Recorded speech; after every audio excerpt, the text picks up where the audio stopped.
You're listening to Financial Advisor Marketing, the best show on the planet for financial advisors who want to get more clients without all the stress. You're about to get the real scoop on everything from lead generation to closing the deal. James is the founder of theadvisorcoach.com, where you can find an entire suite of products designed to help financial advisors grow their businesses more rapidly than ever before.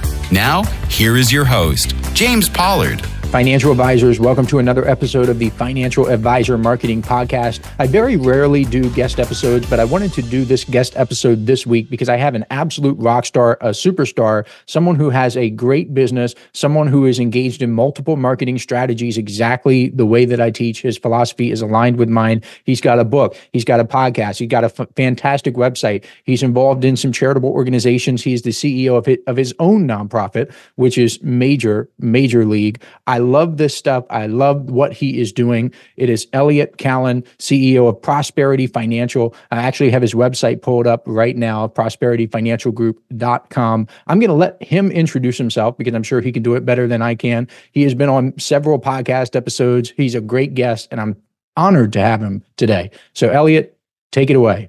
Well, thank you so much, James. I love that introduction of honored. I don't hear that. I wish I heard that a little bit more from my children. That would make my day more complete. Tell me about it. Yeah, so thank you for having me on. I've been financial advisor and CEO now for 30 years here in California, Northern California. I'm from originally the New York, New Jersey market. We still say coffee talk. I haven't lost that accent. And I'm CEO of 3 organizations at this point, and that is Prosperity Financial Group, Prosperity Wealth Management. Prosperity Wealth Management handles on a national level. But you put the two of those companies together, and we're just shy of $1 billion in total assets between those two. And I am CEO of a 501c3 nonprofit charity called A Brighter Day, or abrighterday.info. I've been receiving your newsletter for a couple of years now, and I read that religiously with a pen in my hand, looking for a nugget out of every issue. Sometimes I read these on the airplane 2 in a row because I fly a lot. We have 60 of our own podcasts out there. Plus, I've been on probably another 60 shows on top of that. As a guest speaker, I teach on leadership, I teach on entrepreneurship, and I teach on giving back. So for me, media and marketing go all hand in hand. Thank you for mentioning the newsletter. Your check is in the mail. No, but seriously, I appreciate that. And looking for one nugget is exactly the right way that I want financial advisors to approach the newsletter. I've said many times in emails and the podcast, it's written in a buffet style. You would not enter a buffet trying to get every last morsel of food. It would do far more harm than good. Like I said, I am looking at your website. One of the things financial advisors I want to point out about that Elliot does really well that I think you can model. He has a button right above the fold on his website. It says call us and has his phone number. When you click that button, it actually brings up a pop-up to, guess what? Call him, exactly what the button says. And I really wish more financial advisors did that, because while I love email, I love forums, I love the calendars, I love the schedulers. And by the way, he also has all of those things. Sometimes you just want to put a button in front of people, and if they want to call you, they can call you. Have you noticed, this is just for my personal curiosity, have you noticed like an even split between people who book and people who call or people who email? What is the breakdown of that? So it's a really good question there, James. It's not even close, though. The people who book appointments, and I want to tell you that it's maybe 5% of the people that look at your website. I don't want you to think it's 50%. Sure. And we invest significant dollars in our website. It's very robust. We've used multiple outside third parties and in-house parties to fix that and make that exciting. They make appointments. They got my calendar. That's great. The number of ones that call are few and far between. It does happen. But I'll tell you where it comes in much handier. And that is if I've met somebody and then they've gone to the website rather than ice cold. Ice cold has the results that you would think of it having pretty cool on a temperature scale, low probability of success, because there are people that are surfing and they maybe sent me a note along with a half a dozen others on a Saturday afternoon. Right? But if I met them like last past Saturday, I went to a winery party up in Napa, and I live just south of Napa, and we're very into wine. I've got 1,000-bottle wine room of Cabernets myself, big Cabernets, big bold, chewy, tannicky. And when I talk to people, people will say, well, he really knows what he's talking about. What do you do for a living? And I was grateful enough that the host of the party that I'd given one of our books to, the book Driven by Elliot Kallen, which is behind me. I'd given him a book and signed it for him maybe 6 months ago. And I walked and he said, Elliot, I want you to meet some people. And he introduced me as meet Elliot Kallen. He's not just a big red wine lover. He's a successful financial advisor. And that really made a difference. And then those people I'm just noticing were on my website in the last 48 hours checking me out. So that's what that can do. And then one said to me this morning, reach out to me, please. Here's my email address and phone number. So that's awesome. What that does. It's much more supportive than it is as a primary. You hit the nail on the head. It is there to build the trust, credibility, and rapport once someone has entered some other way. Now, do people go to the website cold? Absolutely. But like you said, it's just a small percentage. And I'm glad that you're thinking accurately about that. I also love that you brought up the wine tastings and being below Napa, because that's a perfect segue into what I want to talk about next. I love your firm trademark. If it's not money, it's personal. What does that mean to you? And how do you use that throughout your business? If it's money, it's personal. The end of the way, yes. not. Oh, okay. If it's money, it's personal. Yes. So here's what we realized early on in our career as we were building the company, that money or investments or security or whatever way you want it is different for every single person. For instance, my mother, who came from the Depression and was in a concentration camp in Europe and horrible youth, she always felt she was just $1 away from poverty, from losing it all, because she grew up during the Depression having nothing and then was in prison for most of World War II. Horrible life. And so for her, money meant, I just don't want to spend your dad's money. It's not, I know he passed away, but I don't want to spend it. So if that's very different than, let's say, you or myself or my children's, who feel like, well, money, I'll just get a different job. No big deal. Mm-hmm. Yep. And so if we took the assumption that to every one of our clients, and I have about 120 clients, firm has 1,000, I have about 120. And we understand when we talk to them, it is a personal conversation. And you've got to find out what that means to them.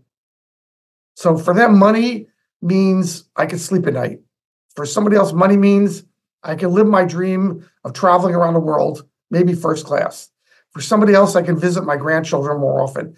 For somebody else, I can help get a car for my kids when they need it, or buy a house, or just be there. And for somebody else, I just wanted more money that when I die, my last check bounces, that old-fashioned one. It's really important. And so I tell everybody, if I don't know the purpose of why we're collecting money for your retirement or what retirement is for, then I really don't know you. That's very true. And that check bouncing one, that would terrify me. That's just an example of why it is so personal. I would never in a million years want to do that. I would never want to come that close. What are some of the questions that you ask people when they're in front of you to kind of dig into that and to find out what money is to them? Yeah, so I went to a seminar years ago, and I can't remember the person, and his seminar was, what does money mean to you? I don't really ask that question because I don't know what the answer is to that. What is money? It's like vague. Yeah, you might say, well, security is peace of mind, and we're not any smarter at the end of that. But having money means something different to everybody. So I dig to them. I said, listen, when you're in retirement, let me tell you the top 5 hobbies that people like to have in retirement, and then tell me if that's why we're saving. And first one is travel. Everybody likes to travel, but not everybody's a travel bug. And travel for me is going to Europe because I lived there at one point. Travel for somebody else is picking up their grandchildren in the RV and being the national parks guy, national parks grandparent. Somebody else travel means that my child lives in Dallas, Texas. I'd like to go down there once a month and play with my grandchildren. So that's travel. That means different things to different people. Right. Then golf, obviously, is way up there. And what does golf mean? I play golf, but I don't love golf. If I never played golf again, I'd survive. But for other people, they can't wait to go to Ireland and Scotland with their buddies and play more golf over there. So that's where kind of golf goes in there. How about having dinner out with your spouse or significant other, or dating if you're single, whenever you want, at the restaurant that you want to go to?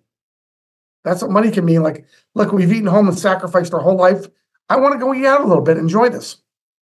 And so that means that. I want to go to New York City more often. I want to go to the shows more often. I want to enjoy some culture. And just for other people, money has different value-driven goals to it. And you've got to dig for them. And it's not just one.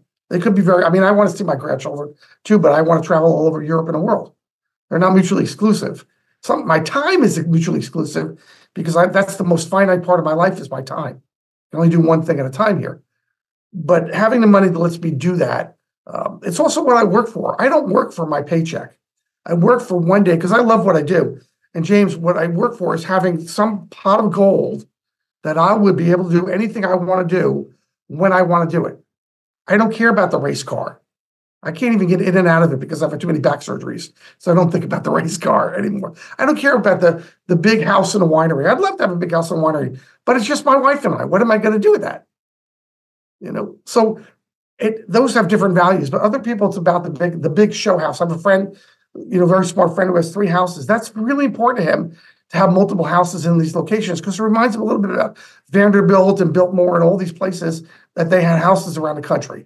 And he likes that. But I travel more than he does because he's like locked into his houses. Well, so one of my mentors is a guy named Ty Lopez, and all the little marketers out there would be like, oh, is that the guy who had the ad about the knowledge and like here in my garage? Yes. If you know him from that, then that's what he does. But he actually is a part owner of bodybuilding.com, Radio Shack. Like he is a mover and shaker, very similar to you, Elliot. And one of the things that he has just drilled into my head is that people have 4 basic motivations. Now, people they very rarely have just one. They usually have 1, 2, or 3, or all 4, but they're usually dominant in one. And those 4 motivations are mastery, where they're mastering something in their life. That sounds like you. And I am driven by mastery as well, just wanting to become better and better every day. There's movement, which is travel, people going to different places. That also sounds a little bit like you. Used to be like me. I got the travel bug and moved on from it. Then you have mating, which is basically your family and your children and a spouse. Like people are driven by that. And then you have material objects. So that the person you mentioned with the 3 houses, and that person sounds like driven by material. You have to know what it is for you. And I think that you can see that as a financial advisor. And I think other financial advisors have an amazing window into seeing what drives people. I do think it is a mistake to assume that it's one or the other. That's why I don't like the cookie cutter questions, meaning or assuming that someone is driven by something that you are driven by or that another client is driven by. And that has always fascinated me. So I'm glad that you brought that up. One of the things that I specifically wanted to ask you about people's motivations and the behavior behind investing, one of the little niches that your company has is capitalizing on downturns. And I love that. I've made some money during downturns. How do you do that in your business, or how do you approach that with your clients? So that's a difficult question because downturns are a double-edged sword. Clients that are fully invested, which most of them are, of course, they hate downturns. They absolutely hate downturns because they go down and they can't sleep at night and they're upset. And, everybody loves to make money. Everybody hates losing money. But when we talk about there's a correction coming, like I think 2024, we'll probably have at least one quarter that's down 15%, at least. Okay, I don't think the year is down. I think the quarter is down. There's going to be correction. We're just gone up a little bit too fast. These things come. And I tell everybody, this is an opportunity that when that comes, let's realign and let's be prepared for what comes out of it. So if I'm touting investments, I could tout like, well, the number one sector that comes out of a downturn really fast, usually, or economic downturn, are small companies that are growth oriented. So we don't care, but they also get beaten up during a downturn. So let's be low on today, but let's be aware of the fact when a market makes a V down or a hockey stick up, whatever we want to call that, we want to be prepared that we're in the right place at the right time for when it recovers. But keep in mind, about that all the time. Financial advisors and anyone who is listening, this is not necessarily financial advice. In fact, you shouldn't consider it financial advice at all. We're here giving you some entertainment and maybe some education along the way. So don't take this as financial advice. However, I loved the 2020 downturn. I loved October 2022. I just wish I had more cash. Like I kick myself. It's just like, oh, I should have done a little bit more. I really should have leveraged a little bit more of like what I had and pushed a little harder. I imagine I'm in the minority there of really just loving these things. How does that conversation go? If someone comes to you, and I love that you set the expectation that, hey, there's going to be a downturn. But if someone comes to you and is like, Elliot, I'm afraid right now the stock market is going down or my investments are losing value, at least on paper, what do you say to comfort that person? So we talk about what the money's for again, James. So what are we saving for? And then what's the opportunity in front of us? I want you to know that, everybody runs their firm in different ways. You've got, thousands and thousands of listeners here that if they're sometimes in a big brokerage house, they have to put their money wherever the investment committee is telling them to put their money, clients' money. There are other people, that's one aspect. There are other people who are on the opposite end of that, like myself, that fully run their own portfolios and can tweak it whenever they want. So they're very different, and it's not right versus wrong. So we got to be clear about that too, because they all work. And those big brokerage houses have been around longer than I've been alive. So obviously they've got staying power on that. You've got to make sure that you're talking to your client about why we have the holding, not just what we have. For instance, it's really easy today to talk about why we're owning the top 5 or 6, internet, cybersecurity, or whatever holdings, because they're the top performers in the last 18 months. That's a really easy conversation to have.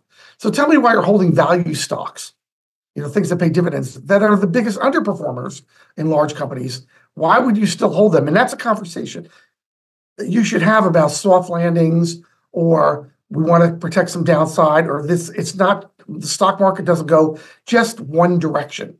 And we want to be prepared to make money in all directions. I love that because I get to tweak all the time, and I get to play, money manager here quite a bit. And I do that. I just did that again this morning, and tweak and say, well, this is an area that is doing a little bit better than the other. And I can look at it every day. And I don't want to be a lazy money manager and just say I'm buying and holding and forgetting, because I don't believe in just forgetting it. What worked 5 years ago, it doesn't have anything to do with today. You've got to be into the moment on that.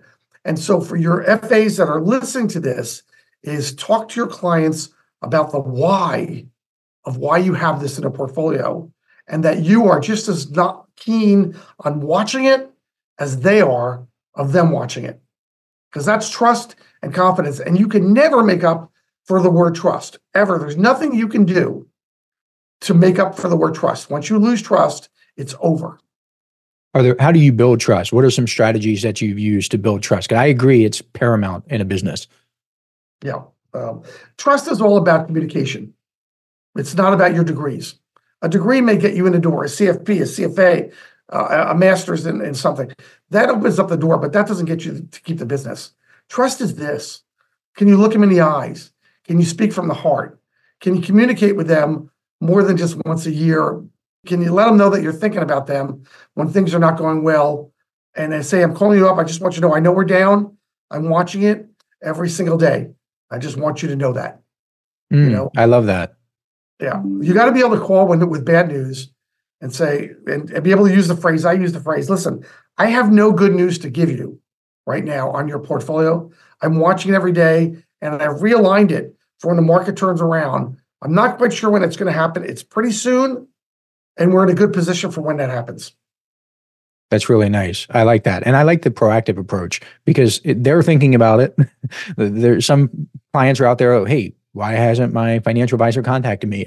What is he doing? What am I paying him for? All of these thoughts are going through their minds. And if you're out there thinking that they're not, then you're just being naive. Well, Elliot, since this is the Financial Advisor Marketing Podcast, what I would like to do is to dig into some marketing stuff specifically. So I'd like to chat about the following. What has worked best for you so far in terms of marketing your business? James, I've always been a strong marketing person. This is not my first rodeo. This is my third company that I've started. All have been very involved with marketing. I started trying to improve what I did every day with Anthony Robbins in the 80s and doing that and walking on fire and building up confidence. And then that turned to Zig Ziglar's and Ken Blanchard's and all these people that I met with over the years. I'm very much into self-improvement and company improvement. I think you can get better every day. And I come to work with a passion to do better today than I did yesterday.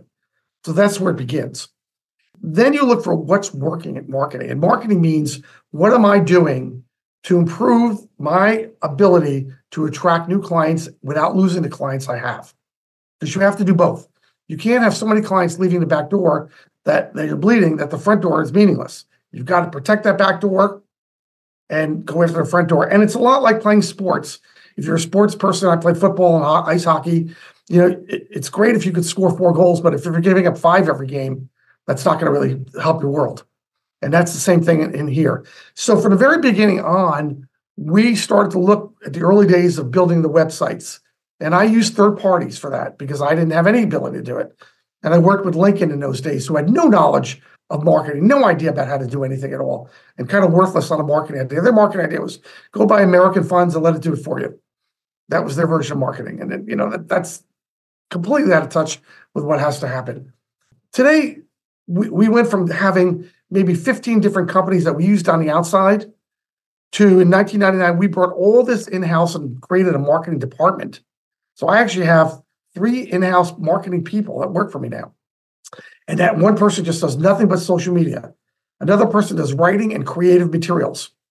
And the third person is kind of the head of the whole thing. And he's just doing a lot of everything. And then he sometimes outsources something because he feels somebody could make our podcast look a lot more like CNN and Fox than him doing it. And that's a good example. He knows his own limitations on there. So we do mostly in-house and some outside. I think you've actually spoken to my guy, Chris, on that, who does a fabulous job. We really like the idea of what can we do every day to attract new clients. And we're still doing the old-fashioned dinners, but I think for those dinners, the cost of doing dinners has become so high that the wall of success is just so steep that even if you succeed, you've lost money. And so you need to rethink whether that's a good program. The dinners, the old-fashioned steak dinner and country club dinner, it works. It just works sparingly like it used to compared to what it used to work. But we think there are ways to market people, and think about what clients are doing every day when they're not with you, if they're on the internet or if they're doing things, and how can you get your face in front of them doing what they like to do instead of what you like to do? You know, and I'll give you a good example. If you know that a lot of your clients play golf, should your face be on something at golf courses? If you know that everybody in your community goes to Safeway, should your face be at Safeway somewhere? Should the words be at Safeway? Those are ways to think of how to get in front of your clients within their world, not in your world. You know, I tried a mailing with Travel and Leisure Magazine, very unsuccessful, but I thought, gee, most of my clients probably subscribe to Travel and Leisure Magazine. It turns out most of my clients love Travel and Leisure, but not the magazine. The difference. But I didn't know that until after I did it and I flopped and fell on my face. And by the way, when we're talking about marketing, we're talking about 3 steps forward and 2 steps back. Sometimes you're the opposite because it doesn't all work. Matter of fact, most of it doesn't work. Correct. It's the persistence of doing it, James, and knowing that you're going to get your nose bloodied on a regular basis. As in one of the Rocky movies, and I always talk to my kids about this phrase, and he talks, I think he's talking to his son in Rocky 4 or 5 or 59, however many Rockies there are. But he says, you don't understand. It's not how many times you get knocked down. It's how many times you get back up. And marketing is all about that. It's not how many times it fails. It's which one of these works. And by the way, what worked in 2023 may not work in 2024. You've got to be able to rotate. When I first started at Lincoln in the 90s, they told me, he said, listen, whatever you decide to do, I want you to remember that financial advisors have this tendency to find out what works and then stop doing it. Amen to that. Yeah. So find out what works and do more of it. And then pivot and shift and write down, well, this worked in 23. It's not working right now. Why don't we bring this back in the fourth quarter of 24? Because maybe we've gotten a little stale. Maybe our clients are getting a little bored with an education dinner, or the place you're having it is no longer very exciting. You know, they're used to the Italian meal or the Mexican meal or the theme meals that country clubs give. They're just bored with that. They want something different. You know, but is $100 a person, $120 a person enough? I don't know. That seems like pretty high, and I've done that. My friends in Milwaukee, I've become advisors in Milwaukee. They do beer and pretzel meetings. I'll sign up for that. Yeah, beer, pretzel, hot dog meetings, you know? And I'm thinking, holy cow, I would love to do that. But that's not a California thing. I can't pull that off in California. But in Milwaukee, in certain places, I could do that. Or in Kansas City, maybe I could do, you know, a barbecue and barbecue beer and money, something like that, whatever it might be. We live in too sophisticated an area to do that. Probably New York and Chicago have the same thing. Although in Chicago, I would do deep dish pizza and money. I think that's a great thing. That can get expensive too. Financial advisors, I want you to pay attention where he says 3 steps forward, 2 steps back. That's absolutely true. One thing I would like to interject to make sure that the listeners get. So from 2015 to 2019, I did a bunch of research into what makes financial advisors successful. A recent podcast episodes of this show, Financial Advisor Marketing, was about what I've learned from 10,000 plus conversations with advisors. A lot of the stuff is just from that research also. And I discovered that thinking like a financial advisor is one of the most important things that determines marketing success. And the reason I bring that up now is because let's imagine that you have a basket of ETFs or individual stocks or whatever you want to call it, right? Some are going down, some are going up, but in the aggregate over the long term, the reason you're investing, hopefully, is to have that money grow over time. Your marketing is no different, even within subsets of marketing strategies. So some emails within email marketing do really well, others do really poorly. So within social, some posts do really poorly, some do really well. But in the aggregate over the long term, the marketing should work. Hey, financial advisors. If you'd like even more help building your business, I invite you to subscribe to James's monthly paper and ink newsletter, The James Pollard Inner Circle. When you join today, you'll get more than $1,000 worth of bonuses, including exclusive interviews that aren't available anywhere else. Head on over to theadvisorcoach.com/coaching to learn more. You mentioned the Travel and Leisure magazine not working for you. I want to know, what are some of the strategies that have not worked? So Travel and Leisure magazine, are there any others that have just completely flopped for you? Cigar Aficionado. What is that? The magazine. Okay. Magazine. That one flopped. I figure, well, wealthy people, very male dominated, like cigars, and but they don't like finance on cigars. They don't do that. I think what has hurt us is the buying of the names from these periodicals like Travel and Leisure, and assuming that just because I have the name that says James Pollard, you'll open it if I reference Travel and Leisure, and you won't. So, we're spammed in a way that we've never been spammed before. Everybody listening here I get close to 400 emails a day because I have 3 email accounts open all the time. And so there's tons of junk. And sometimes I'm going through my emails at a red light. I don't recommend that, by the way. It's illegal in California and dangerous, but I do it. So I think you've got to understand, if I'm doing that, so is everybody else doing stuff like that, or doing it in their bathroom, or doing it in this crazy things. And they're giving you 3 seconds of look. So you've got to be able to get their names. And if they know you, you might get 30 seconds. If they don't know you, it could be even worse. So you've got to find a way to get them to want to receive what you're sending them.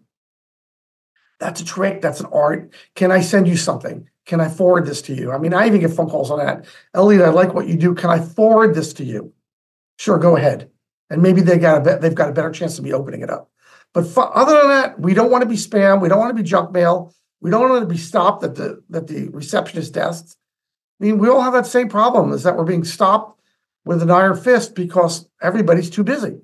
That's true. A lot of times when I talk about email marketing, people say, well, do you mean cold email? No, I don't mean cold email. And it's precisely for the reasons that you've described. You're getting 400 plus a day. I think that's the average CEO. I mean, I think you're average. I think that's right. I should Google that and fact check that. But I think the average CEO gets at least a couple hundred emails per day. I don't think I get 400. But I'm up there though, at least 100 plus, right? And it's just unbearable sometimes, like the podcast pitch. And I accepted yours because you're a newsletter subscriber, and I really want to be there for newsletter subscribers. But you got to realize, I think so far today, it's currently 1:33 when we are recording this. I've gotten over 10 so far, just like delete. And sometimes these people they're not good fits for the show. Like, they're real estate agents. Like, no, this is financial advisor marketing, or they have a supplement store. No, this is financial advisor marketing. And I get so many of them. So I empathize with that. And I appreciate you sharing what did not work. One of the marketing strategies that I like that you have done that I think financial advisors should pay attention to is that you wrote a book. So you have a book called Driven. What inspired you to write that book, and how have you used it as a marketing tool? So the book Driven, it's not about stocks and bonds and mutual funds. I didn't think the world needs another book on that at all. I agree. But what I thought is I had an interesting story to talk about leadership. So this is the mistake a lot of entrepreneurs make, and it's a little less prevalent in our industry. But look, when I was at Lincoln, they told me the day I started, we have a 95% 5-year turnover. So good luck being in that 5%. And I'm sure it's more normal than the exception of that big turnover in our industry. And most of it is because they can't market, or it's not for them, or whatever reason. Right? So I understood the odds were against me doing that. Well, I've started several companies, and for some people, in the entrepreneurship world. They think the path to success looks like Facebook or Amazon, Jeff Bezos, Mark Zuckerberg, that I'm going to do this long enough, and at some point I'll take it public, and or I'll sell my company, and I'll cash out a billionaire. And if they could do it, I could do it. I'm smarter than them anyway. And so I thought, well, there's a real misconception out there that success in entrepreneurship is now easy. And it's the word easy that really got to me, because easy is not in the rule book. That button that Staples used to give out that said easy and you hit it, you remember that red button? It doesn't exist in real life. Your marriage isn't easy. Raising your kids isn't easy. Running an entity isn't easy. Securing bank financing for your growth, that's not easy. Handling with receivables and payables, that's not easy. Finding clients that are going to stay with you for 10, 20 years, never leave you, never question you, that's near impossible, but certainly not easy. So you've got to think about that. So I teamed up with another person that had an idea, and the two of us wrote that book, Driven. It's Adam and I wrote that book, and we have opposite chapters. He's a young guy that came out of the financial business and quit the financial industry. He said it wasn't for him, and he went into mass media and websites and so forth. And I hung in there. But for some people, and I'll use my finger. So some people, they think their success line looks like the stock market. It's a mountain chart. Yeah, there's a couple little rows that go down, but for the most part, I start here and I finish here, and this has been great. And all three of my kids are going to go to college, become successful. They're going to give me a dozen grandchildren, and life is really, really good. And yes, James, there are people who have that result, but I'm not one of them. For me, that line looks like this, and sometimes backwards and very jagged. Down. Yeah, and including the loss of a son, and including running out of money in one of my businesses where, like, okay, what do? I can't cover payroll this week.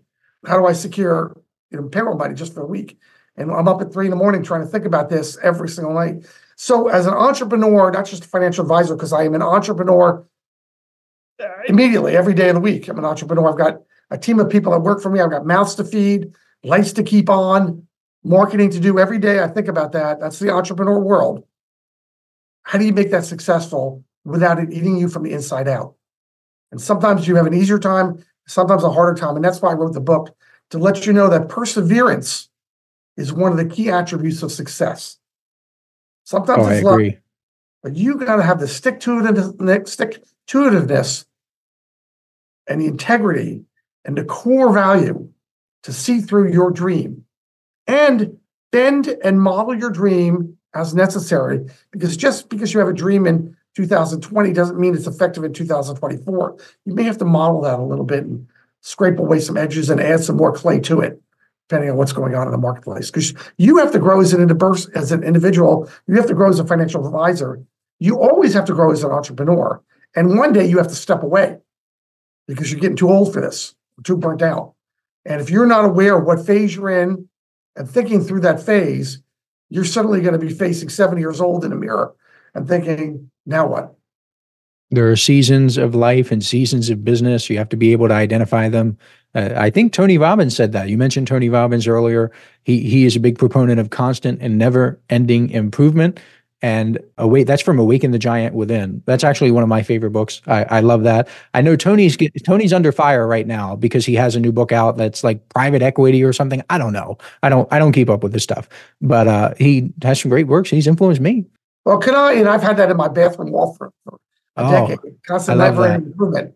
And I walked on fire with him, and I'm a big Tony Robbins fan. I wish he didn't touch the financial services business. He teamed up with somebody else in the Midwest and wrote a book with them, and then he's doing that. I think he's touching in areas he shouldn't touch on, but that's his business, and he's going to do what's right for him.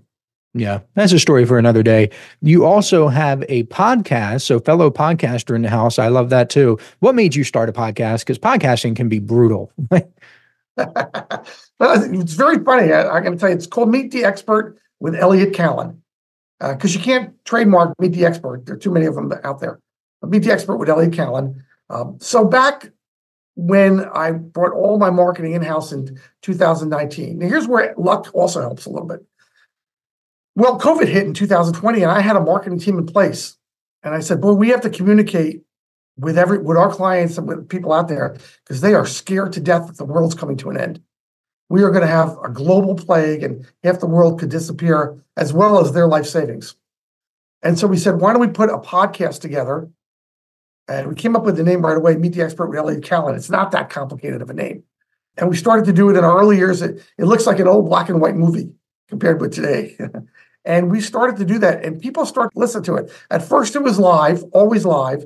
And then we realized, wait, let's tape it, dress it up, and then put it out there and maybe put some money behind it, advertising it.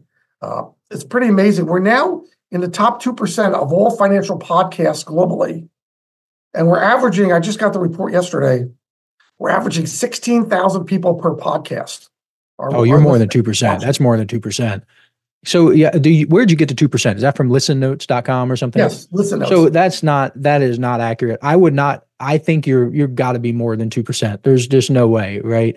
Because I am affiliated with the Podcast Factory and podcastfactory.com. They handle all of this stuff. I'm telling you like that, you're more than 2%. So 16,000 per show it's probably, if you're not 1%, you're close to it.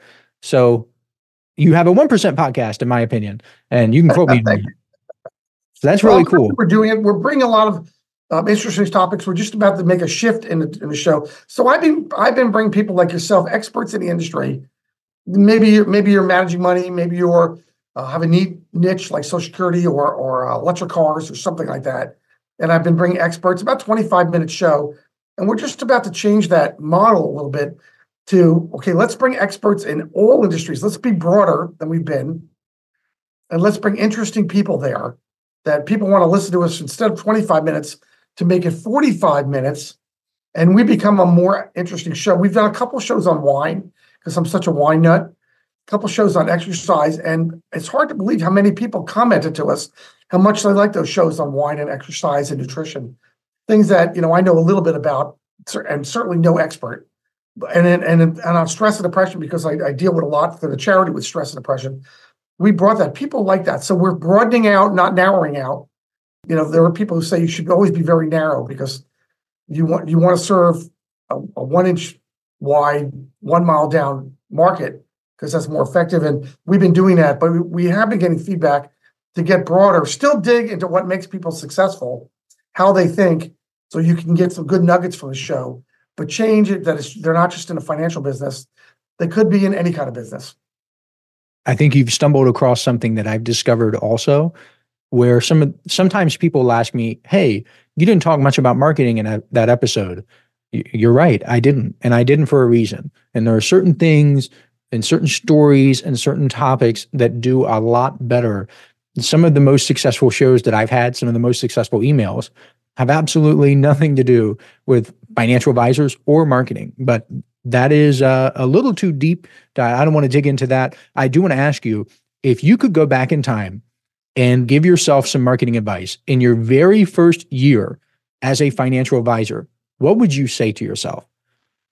I wish if I were to do something over, James, I wish I looked more into buying other advisors' books of business early on. I got that advice from a very good friend of mine who'd been a financial advisor in New Jersey for when I first went into business. And he said, Elliot, it is too hard to start from scratch. Buy books. And I'm horrible at taking some of that advice. And I didn't listen to him, but that would have been easier because in my first year of Lincoln, I had twins. Within a month of joining Lincoln, my wife gave birth with twins. I got 1 day off as helping her, and then I had to go back to work. It was a hard time, and I took a second job at night to make it because I didn't want to lose my dream. So I sold memberships at 24-hour Nautilus. It was Nautilus and not Fitness, and then I was just working around the clock trying to make this happen. And I think I could have gone to McDonald's and gotten a raise. So I think that's the hardest way you could do it. You should look into what person older wants to leave the industry, wants to take you under his or her wing, wants to do something nice with you, nice for their clients. That's the advice I wish I gave myself. That's similar to what I'm helping family members do in the Pollard household. I'm like, look at people who are, but not financial advice businesses, more like HVAC and electrical and plumbing. I'm like, get into the trades. I can help you. I can grow that thing like you wouldn't believe. We can get on Google. We can do SEO. We can do content. We can do, because like I've got the skills to pay the bills. And if you just give me a local service business, I will grow the heck out of it. So I believe that for sure. There's a fantastic book that I love called Buy, Then Build. And that kind of is aligned with that thinking. And I wouldn't suggest that for every single financial advisor out there, but I think if you think like an entrepreneur and you know capital allocation and you know how to manage your money, then absolutely buy another financial advisor's business and treat it for what it is, an investment in your portfolio or your business. So I really like that. We're coming up on time here, but I do want to make sure that we address your nonprofit. And I want to make sure that you can share that because I think you're doing some great work and I want to shine a spotlight on that. Can you share a little bit about A Brighter Day? Yeah, thank you, James, for doing that. It's a charity, A Brighter Day, or abrighterday.info is the website. So 8 years ago, my son, who's 19 at the time, a sophomore at the University of Montana, went up to the highway, no drugs, no alcohol, waited for a truck to come by and jumped in front of it and took his life. And we were frantically looking for him, and because no teenager turns off their phone, his phone was off. And we're frantically looking for him at 6:30 at night, Friday night. Federal Express showed up with a 6-page suicide note. And in it, he said, "Mom and Dad, I've been thinking about this for a long time. I never would have told you how I felt. I never would have asked for your help, and I never would have taken your help." And then we proceeded to go up to Montana to claim his body and identify it. It's a horrible story. And bring it back for burial. And I kept reading, even though it was 6 pages long, I kept reading that paragraph over and over and over, and came back and said, we've got to start some nonprofit, something that helps families not have to go through the devastation and destruction that we are just starting to go through in this process. And that's how we formed A Brighter Day charity. And what it does is it builds resources for teenagers and their families on stress and depression with the goal of stopping teen suicide. And we now are touching 5,000 to 10,000 families a month. Big number, a month.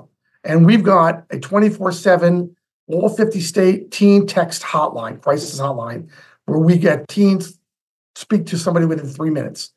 We have all 50 state live Zoom program with licensed counselors that both parents and teens can get help with, and we'll pay for it. Because counseling is $150 an hour. We don't want a family ever having to decide between feeding their other children and taking the one that needs help to get help. We don't want that to happen, so we pay for it. And then we have so many things on our website. And then we have a live Thursday night, once a month event where parents can go and either talk to an expert or talk with me directly on getting advice, because I share it from the point of view of a parent. I'm not a licensed therapist, I'm a parent. And we share it. So we're trying to make a difference. And boy, oh boy, there is so much stress and depression in the teenage world that we just want to have an impact, and we are. I imagine that a lot of the listeners to this show have teenage children because a lot of them are in their late 30s, early 40s, 50s, and 60s and beyond. What are some of the risk factors that parents should be looking for when it comes to teenage depression? Like, what are some of the warning signs? Could you share some of those, please? What you look for, and I can tell you, and we all live on the phone, this is the enemy for your teenager. So if you can get that out of your teenager's hands at dinner or in your car or whenever you're doing it, that would be amazing to do, because that communicate. But begin to look for social isolation. That's the number one warning sign of teens. They start to withdraw from their friends, from their family, from the things that they're having fun with, because they're not having fun. And so you have a Christmas dinner and your teen says, "Mom, I'm bored. Can I go to my room?" And say, "Sure, go ahead." That might not have anything to do with boredom, but they don't want to be at the family dinner. When you're having dinner, are they not talking to you? You know, I have two boys, and, you know, they communicate like they're cavemen, you know, with grunts.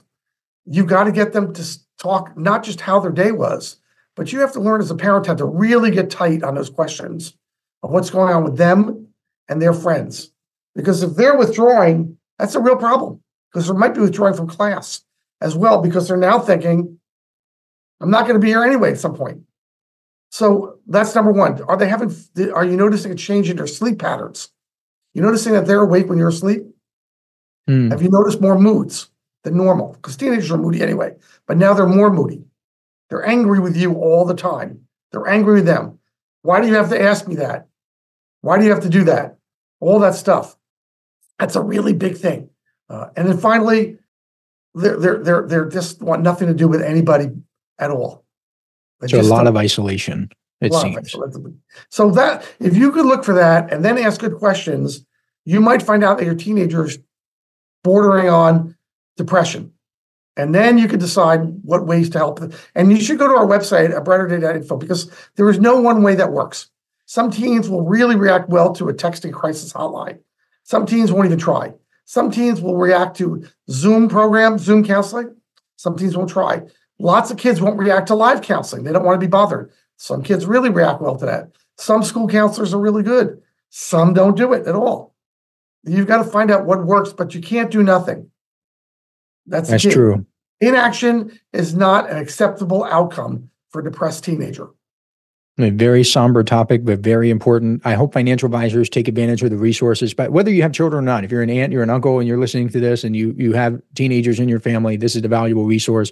Be on the lookout for warning signs. Elliot, one last question before we go. How can people get in touch with you if they'd like to do so? Oh, I'd love that. So it's prosperityfinancialgroup.com. It's Elliot, ELLIOT, at prosperityfinancialgroup.com. And my cell is 510-206-1103. Awesome. Thank you so much for doing this. I enjoyed this episode. Love talking about what you did right, what you did wrong, what you learned. prosperityfinancialgroup.com, financial advisors, if you want to check it out. Thank you so much for listening to the show, and I will catch you next week. This is thepodcastfactory.com.